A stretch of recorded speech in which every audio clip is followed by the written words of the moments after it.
नमस्कार धीरेन्द्र, बहुत बहुत स्वागत है आपका। नमस्कार अंजू जी, बहुत बहुत आपको भी नमस्कार, आपके दर्शकों को भी तमाम को मेरी ओर से बहुत बहुत नमस्कार। धीरेन्द्र, ये समझाइए कि यूजीसी का जो नया एक्ट था वो तो सुप्रीम कोर्ट में जाकर उस पर फुल स्टॉप लग गया। भले ही 19 मार्च को सुनवाई हो, लेकिन अब वो एक तरह से खत्म हो गया। लेकिन जो लोग सड़कों पर उतरे हुए थे, जिन्हें बड़ा गुस्सा था केंद्र सरकार से, मोदी सरकार से, उस गुस्से का क्या होगा? क्या आपको लगता है कि वो आगे चलकर कहीं बीजेपी को नुकसान पहुंचा सकता है, उत्तर प्रदेश में, असम में या बंगाल में? अंजू जी, जब गुस्से में होते हैं तब लगता है कि यार छोड़ना नहीं है, ये कैसे कर दिया, ये तो हमारा सबसे क्लोज, हमारा सबसे करीबी दोस्त था, ये तो हमारे दिल का सम्राट था, हिंदू हृदय सम्राट था, ये आखिर कैसे हुआ।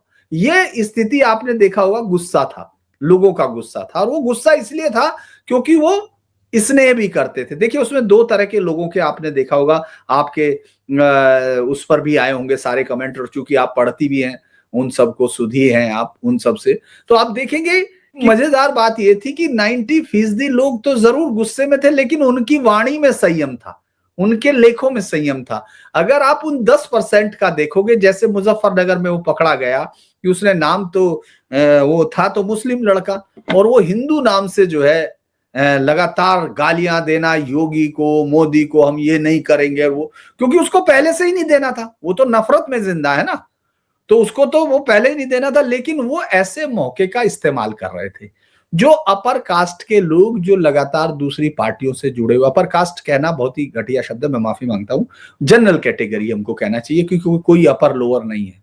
तो वो जो है उसमें मैं ये मानता हूं कि वो लोग, उसमें उनके शब्दों में जो गरिमा नहीं थी, वो लोग थे जिनको पहले से ही नफरत थी, जो पहले ही मोदी को नहीं चाहते थे, इस सरकार को नहीं चाहते थे किसी भी कीमत पर। क्योंकि आप देखती हैं भाई, लाखों लाखों किनको आता है, वो जो लोग पिछले 12-15 साल से मोदी जी को सोने नहीं दे रहे, कि रात को भी नहीं सोए मोदी, उनको 5-5, 10-10 लाख लोग देख रहे हैं ना, तो देख रहे हैं, तो वो लोग तो होंगे ना, वो सब जगह जाके चेक कर रहे होंगे। तो वो गालियां जो थी, जो जातिवादी गालियां दी जा रही थी मोदी को, ये वो लोग थे। लेकिन जो जेन्युइन गुस्सा था, लोगों में गुस्सा था, है, अभी भी है, डिफ्यूज नहीं हुआ, लेकिन वो गुस्सा ऐसा है कि जैसे हम बंगाल की तरफ जाएंगे, क्योंकि आपके सवाल का उद्देश्य यही है कि पॉलिटिकल उसमें क्या हो सकता है, भाई यही लोगों के जहन में अभी है, लोग ये जानना चाहते हैं।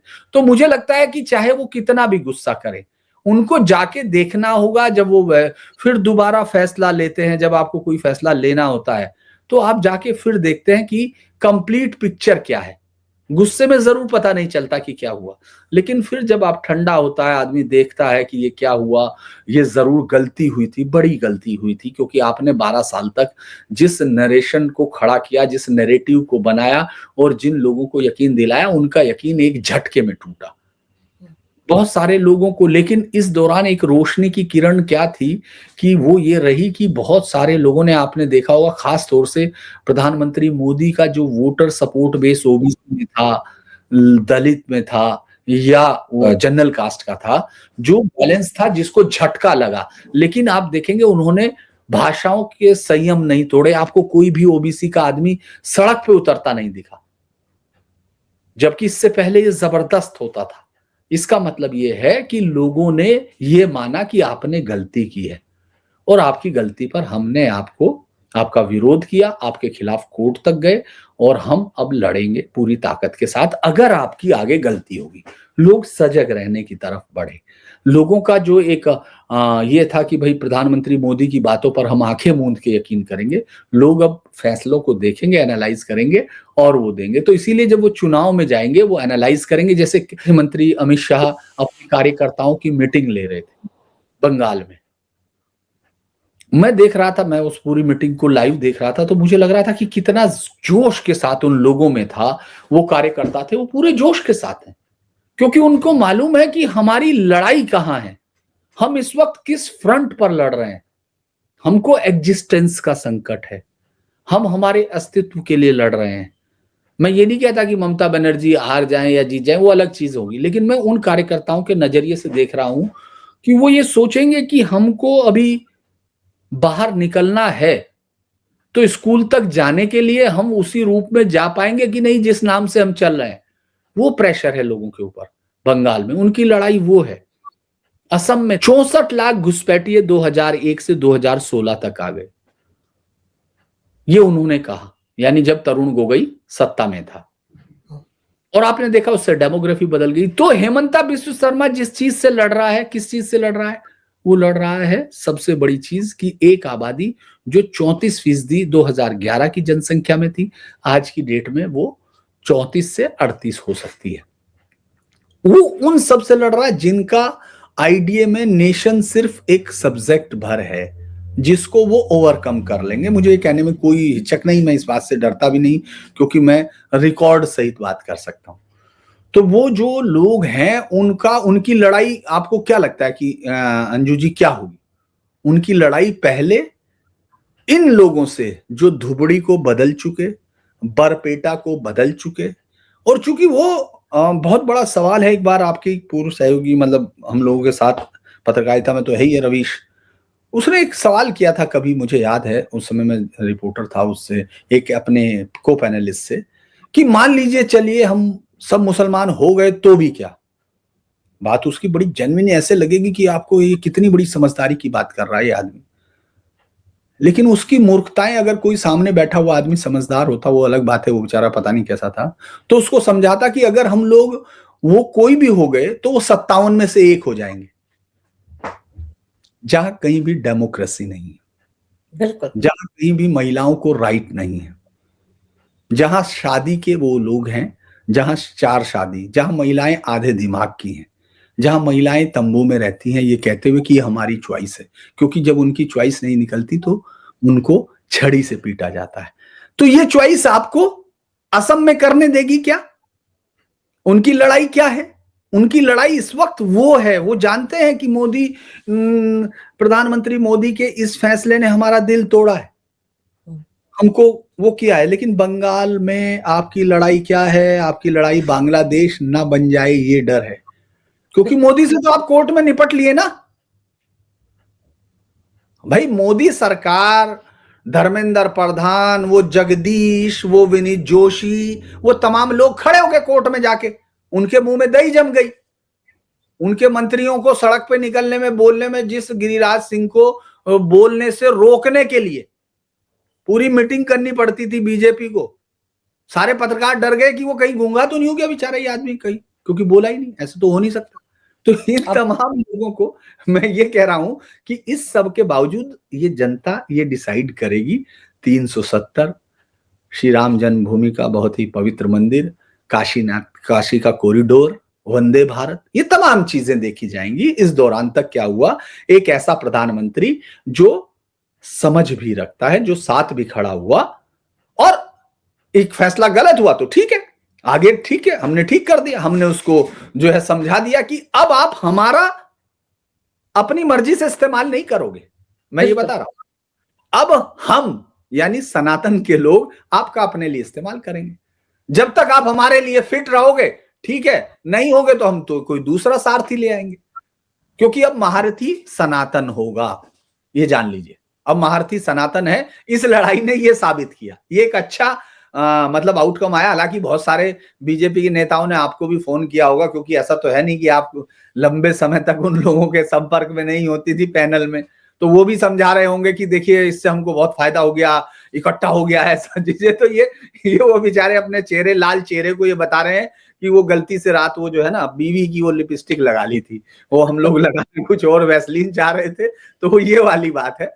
लेकिन मुझे नहीं लगता कि इससे बहुत ज्यादा, चूंकि मैंने आपको राज्यवार बताया, केरल में भी लड़ाई ये नहीं है इस वक्त, बिल्कुल, है ना। तमिलनाडु में भी ये नहीं है अंजू जी। तमिलनाडु में तो पहले से ये सब फैसले हो चुके, 67-70% वहां रिजर्वेशन हो चुकी, वो बेचारा लड़ेगा क्या? वहां कौन लोग बचे हुए? तो इसीलिए लड़ाई ये है कि किसी तरह पहले एग्जिस्टेंस बचाया जाए। आज जानते हैं आप, केरल में इतना खूबसूरत उत्सव चल रहा है कि इंडियन एक्सप्रेस जैसे अखबार को ये लिखना पड़ा कि साहब वहां एक कुंभ हो गया जो नॉर्थ इंडिया की कॉपी है, फिर उसमें वो नीचे लिख रहा है 260 साल पहले होता था। तो आप ये सोचिए कि ये बदलाव है अंजू जी। हम लोग चाहे यस करें या नो करें, लेकिन ये तो चल रहा है। मोदी अब आंख बंद करके ये सोचे कि ये पूरी जनता मेरे हिसाब से चलेगी, नहीं, आपको चलना पड़ेगा सनातन के हिसाब से, ये हमने तय कर लिया। ये मतलब जनता का मूड है, ये मैं कह रहा हूं जी। पर धीरेन्द्र, एक चीज और है कि अब जब ये हो गया तो इसका डाइसेक्शन हो रहा है, पोस्टमार्टम हो रहा है कि क्यों हुआ, कैसे हुआ। कई थ्योरीज मार्केट में चल रही हैं कि वो जो लोग कहते हैं कि सरकार तुम्हारी तो क्या हुआ, सिस्टम तो हमारा है, सिस्टम में अभी भी वामपंथी सोच वाले लोग हैं। इंदिरा जयसिंह का नाम बहुत आ रहा है क्योंकि वो एक केस रोहित वेमुला वाला लेकर गई थी सुप्रीम कोर्ट में, वो चल रहा है और उसी के तहत ये गाइडलाइंस 2012 की जगह 2026 से बनाने का आदेश सुप्रीम कोर्ट ने दिया था। उनको लेकर बहुत सारी बातें हैं। क्या सच में ऐसा लगता है आपको कि इंदिरा जयसिंह जैसी वामपंथी सोच वाली एडवोकेट ने ही कहीं ना कहीं इस बिल को ड्राफ्ट किया होगा या उनको इतनी महत्व दिया गया होगा इस मौजूदा सरकार में, ऐसा लगता है? देखिए, एक बात तो आपको चीज, इस सरकार की इनबिल्ट प्रॉब्लम ये है कि यहाँ प्रधानमंत्री मोदी, गृह मंत्री अमित शाह, मुख्यमंत्री योगी, मुख्यमंत्री हेमंता बिस्वा शर्मा जो है, ये वो लोग हैं जिन लोगों को आपसे कुछ नहीं चाहिए, वो जानते हैं हमको कहां लड़ना है, और उनकी अपनी फैन फॉलोइंग है। उनको फैसले लेने के लिए कोई अखबार, हिंदू अखबार या फला अखबार में मुझे छपना है, इससे उनको कोई फर्क नहीं पड़ता। लेकिन बाकी सब जो मीडियोकर हैं, जो जीत के इनकी वोटों पे आए हुए हैं, वो अपने दम पे जीत के नहीं आए। ज्यादातर 90% अगर उनमें से कोई अगर अपने दम पे चुनाव में खड़ा हो जाएगा तो उसकी जमानतें जब्त हो जाएंगी, यानी उसका कोई योगदान नहीं है सिवाय इसके कि वो बेचारा वहां वो सीट भरने के लिए है। ज्यादातर लीडर की ये हालत है, और चूंकि वो अपने पैरों पे नहीं है तो उनको किसी पे यकीन नहीं है। उनको लगता है कि ये आदमी अंग्रेजी में लिखता है तो बहुत बढ़िया लिखता हो। और इंदिरा जयसिंह, कपिल सिब्बल, अभिषेक मनु सिंघवी, आपको पता है इनके सबसे ज्यादा समर्थक कौन होंगे? इनके बीजेपी वाले इनसे वेरीफाई करते हुए घूमते हैं, इनकी आंखों में वो बड़ा होना चाहते हैं। जब वो इंदिरा जयसिंह, क्योंकि ये भाषा बहुत खराब थी, आप ये सोचिए, इसकी भाषा जो है वो पूरी तरह से, मतलब हैरानी की बात है कि ये किताब पीछे आपको ये दिख रही है, ये किताब मैं बिना देखे इसमें बता रहा हूं आपको, the snakes in the Ganga. वो लिख रहे हैं अपने, राजीव मल्होत्रा, 2022-23 का शायद एडिशन पब्लिशन है। आप सोचिए वो लिख रहे हैं वोकिज्म क्या है, इक्विटी क्या है, और ये लोग उसको पूरा का पूरा लागू कर रहे हैं क्योंकि इनको समझ में ही नहीं आ रहा। वो बता रहे थे वो का लैंग्वेज वो क्या है, लेकिन इन्होंने सब वो हासिल किया। इसका मतलब सीधे तौर पर है कि ये घुटने टेके हुए लोग हैं, इनके अंदर विश्वास नहीं है, इनको मार्क्सिस्ट से अप्रूवल चाहिए, इनको लेफ्टिस्ट से अप्रूवल चाहिए, इनको इंग्लिश मीडिया से चाहिए। और चूंकि इन सब का आधार स्तंभ कौन है? उनमें कपिल सिब्बल है, उसमें इंदिरा जयसिंह आती है, उनमें भाई इंदिरा जयसिंह का लाइसेंस मुझे एफसीआरए का, लायर कलेक्टिव का एफसीआरए 2016 में निलंबित किया, बाद में रद्द कर दिया गया। ओपन सोसाइटी फाउंडेशन से जोर शोरों से जरे फंड थे, राजनीतिक गतिविधियां, रैलियां, मीडिया कैंपेन, सांसदों पे वो डालने के प्रयास, ये एफसीआरए का उनका वो था। 32 करोड़ रुपए की फाइंडिंग थी, विदेशी फंड जो 2006 से 2015 के बीच में था। हालांकि अलग अलग कहा गया कि साहब 15 लाख का हुआ या कितने 13 लाख का हुआ, ये लगातार है। इसके अलावा लॉयर्स कलेक्टिव से 96 लाख की जो रिम्यूनरेशन है वो जो है बिना गृह मंत्रालय की अनुमति के लिए एफसीआरए, जबकि ये उसमें वो थी एएसजी, उसमें मतलब सुप्रीम कोर्ट में थी सरकार के पैनल पे। विदेशी यात्राओं का फंड एनजीओ से, तो ये सब चीजें हुई इनका जो वो थे। इसके बावजूद वो इतनी जबरदस्त तरीके से उसमें अगर उन्होंने, चूंकि वो लैंग्वेज तो उसकी, क्योंकि वो अगर आप देख रही होंगी वो जबरदस्ती हमको भी नोटिस दो, हमको भी नोटिस दो ताकि वैलिडिटी ले। वहां सुप्रीम कोर्ट में भी आप देख रहे थे कि वो कह रहे उनके पास पैसा है। वो उसकी बाइट सुन के मैं हैरान हो गया, वो कह रही उनके पास पैसा है। तो ये ना लोगों का जो ये, मतलब मैं तो ये हंसता हूं कि इसीलिए मैं कह रहा हूं कि ऐसा हो नहीं सकता कि ये अपर मतलब बीजेपी के टॉप ब्रास तक नहीं गया हो, क्योंकि उसमें दिग्विजय सिंह था। हाँ, वो अगर वो किसी कमेटी के अध्यक्ष हो तो वह तो एक्स्ट्रा लेंस लेकर चलना चाहिए।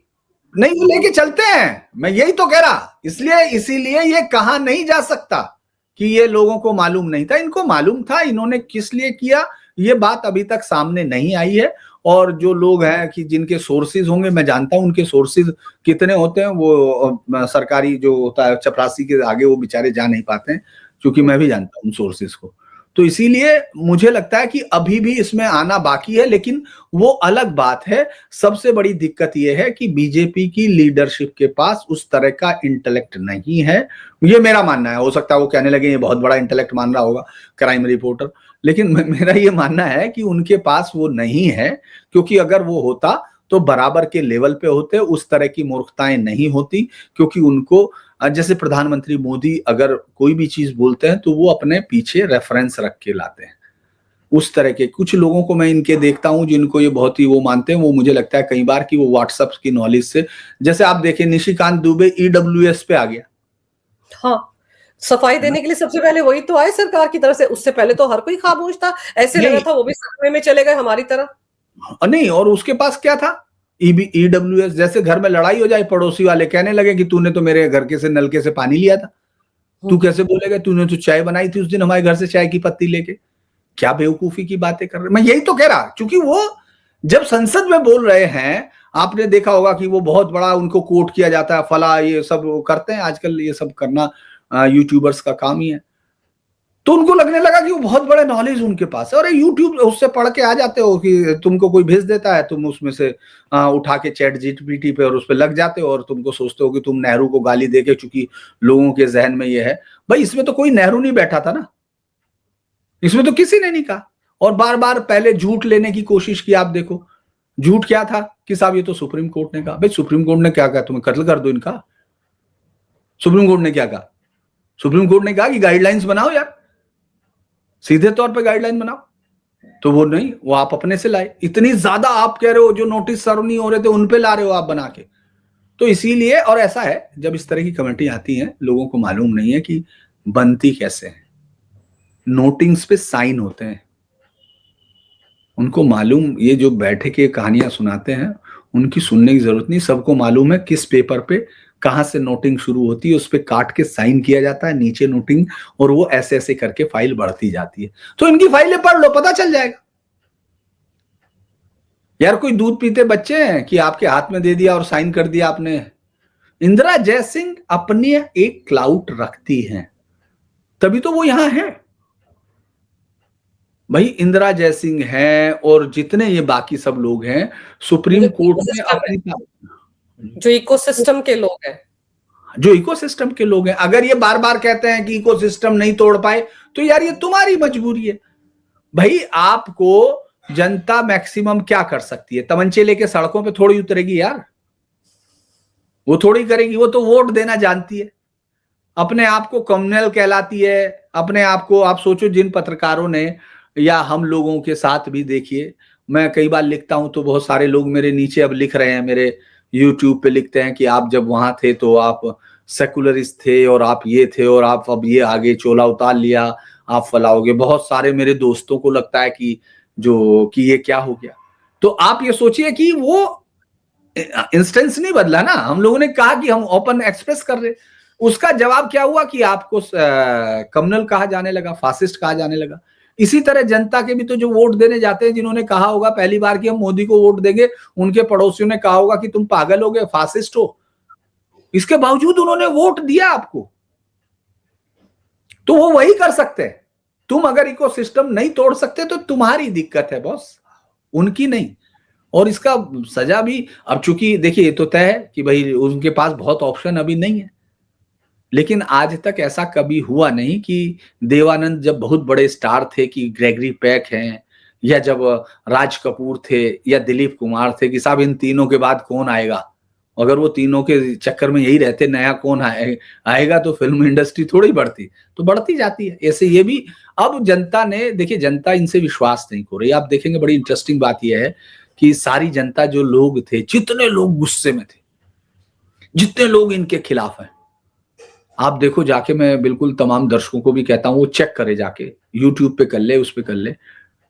योगी को उन्होंने कहा कि हमारा योगी से बैर नहीं है, तो इसका मतलब है ना कि वो पार्टी थोड़ी छोड़ रहे, उन्होंने अगला नायक तय कर लिया। मैं ये नहीं कह रहा वही होंगे भाई, कभी भी कोई मेरी बात को अन्यथा ना ले, लेकिन मैं ये कह रहा कि लोग आगे ढूंढने लगते हैं। लोग कहते हैं कि आपका दौर पूरा हुआ, हमने आपकी फिल्में देखने के लिए जितना ब्लैक टिकट खिड़की पे खरीदना था हमने खरीद लिया साहब, अब हम आपकी फिल्में नहीं देखेंगे, अब कोई नया हीरो हमको चाहिए।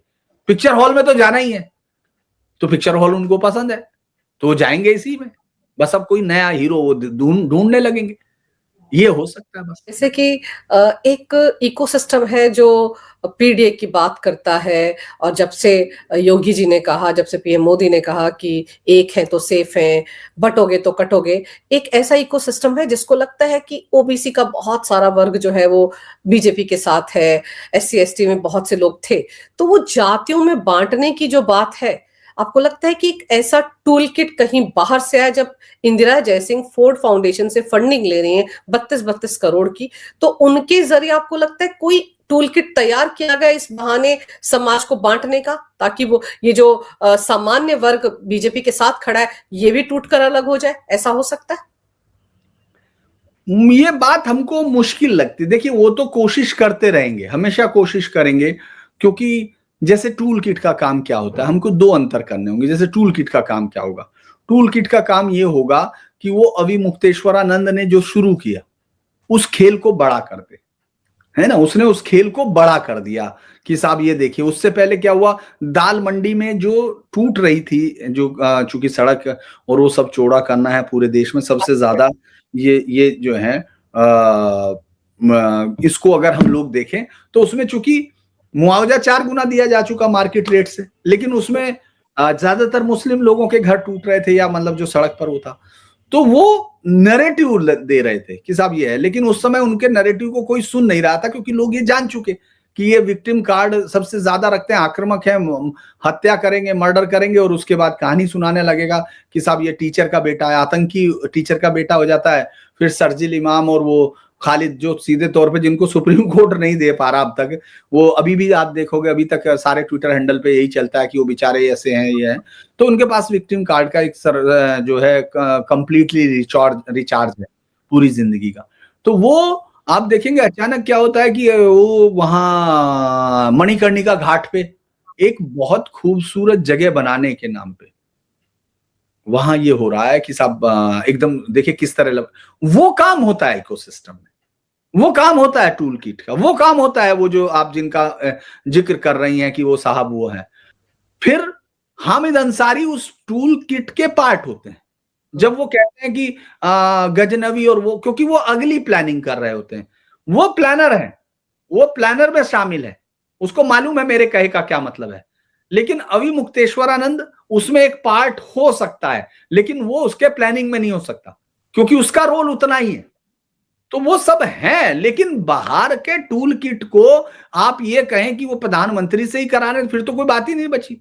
वो जो बिल का ड्राफ्ट था उसको सुप्रीम कोर्ट ने कहा बड़ा पुअरली ड्राफ्टेड था। हाँ। तो जो और फिर ये बातें हैं कि क्या उसमें 8-10 पॉइंट जो थे वो इंदिरा जयसिंह ने इनकॉर्पोरेट करवा दिए। फिर एक अधिकारी का नाम बार बार आ रहा है कि उनकी देखरेख में तैयार हुआ, जिस वोट बैंक के सहारे यहां तक बीजेपी पहुंची है उसी को तो तोड़ रहे थे वो, और उसी को तोड़ने की बातें और उसकी साजिश हम कितनी सुनते आए हैं। क्योंकि अगर इंदिरा जयसिंह एंट्री कर रही है तो वो इंदिरा जयसिंह फोर्सफुली एंट्री नहीं कर सकती। अगर वो एक भी लाइन लिखेगी तो उस पर कोई काउंटर लाइन होनी चाहिए। दिग्विजय सिंह ने ज्यादा समझदारी दिखाई, वो जानता था कि कोर्ट में ये टिकेगा नहीं, तो इसीलिए जिस दिन कोर्ट में सुनाई होना था उसने उस दिन पहले कह दिया कि साहब मेरा तो कोई रोल नहीं था, मैंने तो नहीं कहा झूठे हटाइए, जो झूठी शिकायत करता है उनके खिलाफ सजा नहीं होनी चाहिए, ये तो मैंने नहीं कहा। तो वो तो यही बोलेंगे ना, क्योंकि अब तो ओनस उन पे आई, क्योंकि वो तो कम से कम नहीं, उनके नहीं आ रहा ना, क्योंकि उनका कोई वो तो विपक्ष है। मैं फिर कह रहा हूं, हालांकि बहुत सारे लोग ये कह रहे कि नहीं आप ऐसे बात कर रहे, अरे भाई वो तो कहेगा ना, आपको पहले आना चाहिए था ना काउंटर करने के लिए, आपको दिखा देते। भाई इतने सारे पत्रकार आपके घूम रहे हैं, जो आपके साथ बाहर भी जाते हैं, टूर पे भी ले जाते हो आप उनको, ऐसा थोड़ी बीजेपी अभी टूर पे नहीं ले जाती, सब जगह ले जाती, कोई दिक्कत नहीं। तो आप हल्का सा दिखा देते कि भाई इनका ये है, बस इतना सा ही तो होना था, खेल हो जाता भाई, सारा खेल हो जाता, जो उसने लिखा वो आ जाता सामने कि ये देखिए, ये इसने जो है दिग्विजय सिंह ने ये सब प्रपोज किया था और अब ये बोल रहा है, तो कहां है वो? भाई आप आके बाद में बोल रहे हो ना, आप ईडब्ल्यूएस का रोना क्यों रो रहे हो? हाँ कि ये कर दिया, वो कर दिया, ईडब्ल्यूएस दे दिया, आपको ईडब्ल्यूएस दे दिया, ये कोई एहसान कर दिया क्या? अरे भाई ईडब्ल्यूएस बहुत आर्डेंट वो है भाई। पहली तो बात है कि आप आज तक वो नैरेटिव नहीं तोड़ पा रहे कि भाई अब ये जो जिसको बाबा साहेब ने कहा, मैं आज तक ये बात समझ ही नहीं पा रहा कि ये सरकार इस बात को काउंटर क्यों नहीं कर पा रही कि जो बार बार कह रहे हो बाबा साहब जो भी कह रहा है। अबे बाबा साहब ने 10 साल कहा था, मैक्सिमम 30 साल हो सकता है मैक्सिमम। उसको क्या मजाक कर रहे हो कि तुम ये कह रहे हो और उसको वो बढ़ा रहे हैं, लगातार बढ़ा रहे हो। अबे मेरिट की कोई जगह छोड़ोगे? मेरिट का मतलब ये नहीं कि उनको मेरिट नहीं है, मैं उनकी मेरिट की बात नहीं कर रहा हूं, लेकिन एक स्वस्थ कंपटीशन में आप इन्हीं को एजुकेशन का हिस्सा बनाइए ना भाई। पार्ट ऑफ एजुकेशन है, कोई मना थोड़ी कर रहा है। कितने साल तक ये खींचोगे? क्यों? क्योंकि आप टकराने से डर रहे हो, आप सीधा लड़ने से डर रहे हो। तो इकोसिस्टम तो उसी में पनपता है, और क्या है? इकोसिस्टम तो उसी से पनप रहा ना, क्योंकि आप आरक्षण को अब ये मांग आना, क्योंकि कोई काउंटर नहीं कर पा रहा ना कि अब प्राइवेट में भी ले लो। ये कोई लॉजिक थोड़ी है। वो कह रहे कि आप यूरेशिया में, लोग कह रहे यूरेशिया से आए, वो मूर्खों की तरह गाना सुनाए जा रहे यूरोप और एशिया। अबे दोनों मिला के यूरेशिया है, तो जो जाए वहीं का है। कौन सा देश में होगा यूरोप एशिया? अब सोचो ना कि कम से कम वो जहां पर जान का नुकसान हो सकता है भाई, वहां पर तो आप मेरिट पे बात करो। तो वो भी सब नहीं हो पा रहा है, और आपसे ही कह रहे काउंटर नहीं कर पा रहे। लेकिन मैं प्रदीप सिंह जी का एक वीडियो सुन रही थी जिसमें वो कह रहे थे कि कालनेमी तो है इस सरकार में, और उन कालनेमियों को ढूंढना सरकार की जिम्मेदारी है, और ये भी जिम्मेदारी है कि वो कैसे घुस गए सिस्टम में अंदर तक। मैं फिर वो कहूंगी जो ये कहते हैं कि सरकार तुम्हारी है तो क्या हुआ, सिस्टम है तो बैठे लोग हमारे हैं। आप जानते हैं कांग्रेस का सबसे बड़ा घमंड क्या होता था? कांग्रेस का सबसे बड़ा घमंड था कि तुम विपक्षियों को, जानते हो जनता के बीच में क्या कहते थे कि तुम चुन तो लोगे इनको, ये 5 साल चला पाएंगे? ये 5 साल चला पाएंगे क्या? अगर राजीव गांधी की वो कैंपेन याद हो आपको, मैं स्टूडेंट था वैसे उस समय, आप भी स्टूडेंट ही रही होंगी, जिसमें वो विपक्षियों को कीड़े मकोड़े दिखा रहा था, आपस में लड़ते हुए दिखा रहे थे, बाल्टी में से केकड़े लड़ रहे हैं, वो सब लड़ रहे हैं। तो वो ये घमंड था। आ गई नई जनता, उन्होंने चुन दी, उन्होंने एक्सपेरिमेंट हो गया। तो जिनको ये लगता है कि आप नहीं समझ पा रहे हैं या आपको नहीं आ रहा, तो जनता कहीं आगे बढ़ जाएगी ना। आप निरंतरता में उसको टेकन फॉर ग्रांटेड नहीं ले सकते हैं। ये इस फैसले का ही सबक है। आपको हर बार देखना होगा, गलती हुई है तो आपको एडमिट कर लेनी चाहिए, बात हो गई, खत्म हो गई, ठीक है। लेकिन आप जो ये झूठ और जो उस तरह का फरेब आप किसी के ऊपर डालने की कोशिश कर रहे हैं, ये आपको अगली बार और बड़ी गलती करने की छूट देगा। जब आप सच से मुक्त होना चाहते हैं तो झूठ की बहुत ही वो है। मुझे अक्सर बहुत ही बढ़िया एक उनकी पाब्लो नेरुदा की कविता याद आती है, छोटी सी है, आप कहेंगी तो मैं पढ़ दूंगा। शक्ति होती है मौन और गहराई, पेड़ कहते हैं मुझे। शक्ति होती है मौन, पेड़ कहते हैं मुझे, और गहराई भी कहती है जड़े, और पवित्रता भी कहता है अन्न। पेड़ ने कभी नहीं कहा मैं सबसे ऊंचा हूं, जड़ ने कभी नहीं कहा कि मैं बेहद गहराई से आई हूं, और रोटी कभी नहीं बोली दुनिया में क्या है मुझसे अच्छा। तो हम तो आपसे ऐसा चाह रहे थे। अब आपके वो जो आके बता रहे हैं कि साहब नहीं नहीं ये तो बहुत बढ़िया हो गया, मैं तो हैरान होता हूं कि इस तरह के तर्क भी कोई दे सकता है क्या? और फिर हैरानी इस बात की भी होती है कि जो लोग जब बवाल मचा हुआ था बिल्कुल खामोश थे, वो सुप्रीम कोर्ट का फैसला आने के बाद एकदम से सक्रिय हो गए और जगह जगह जाकर उन्होंने बाइट्स दी। तो जनता तो जानना चाहेगी कि जब हम सड़क पे थे तब आप क्यों नहीं आए हमारे साथ, और अब आप हमें ही कह रहे हैं। लेकिन आपने ये भी सही कहा कि जनता की वैसे भी यादाश्त जो होती है बहुत लंबी नहीं होती, हम ये मानकर चलते हैं। तो जब तक ये बंगाल के चुनाव आएंगे, असम के आएंगे, यूपी के आएंगे, या 2019 आए, तब तक लोग 29 आएगा, लोग भूल जाएंगे इस मुद्दे को। लेकिन इस मुद्दे ने एक झटका तो दिया है केंद्र सरकार को कि आप सामान्य वर्ग को ग्रांटेड नहीं ले सकते, उनकी बात भी आपको सुननी पड़ेगी। SC ST पर जो फैसला सुप्रीम कोर्ट का आया था, आपने आसानी से उसको पलट दिया था, उसकी टीस भी लोगों के मन में है और वो इस फैसले से भी उभरी। तो ये सावधान रहने की जरूरत है। लेकिन ये भी सच है कि अलग अलग राज्यों में घुसपैठियों का मुद्दा है, इन सब मुद्दों से भी निपटना है, और लोगों को पता है कि उनसे बहुत अच्छे तरीके से यही सरकार निपट रही है। तो ऐसे में अलग अलग जब टारगेट हो जाते हैं अलग अलग राज्यों में, तो जाहिर सी बात है कि उसी हिसाब से चुनाव लड़े जाते हैं। लेकिन एक सबक जरूर है, और ऐसे लोग जो अभी भी सिस्टम के आसपास मंडरा रहे हैं, कोशिशें कर रहे हैं कहीं ना कहीं जातियों में तोड़ने की या बांटने की, उनसे भी सावधान रहने की जरूरत है। आपने धीरेन्द्र बहुत विस्तार से इस विषय पर जानकारी मेरे दर्शकों को दी, मेरे लिए समय निकाला, आपका बहुत बहुत धन्यवाद। नमस्कार, भारत माता की जय, वंदे मातरम, जय हिंद। जय हिंद।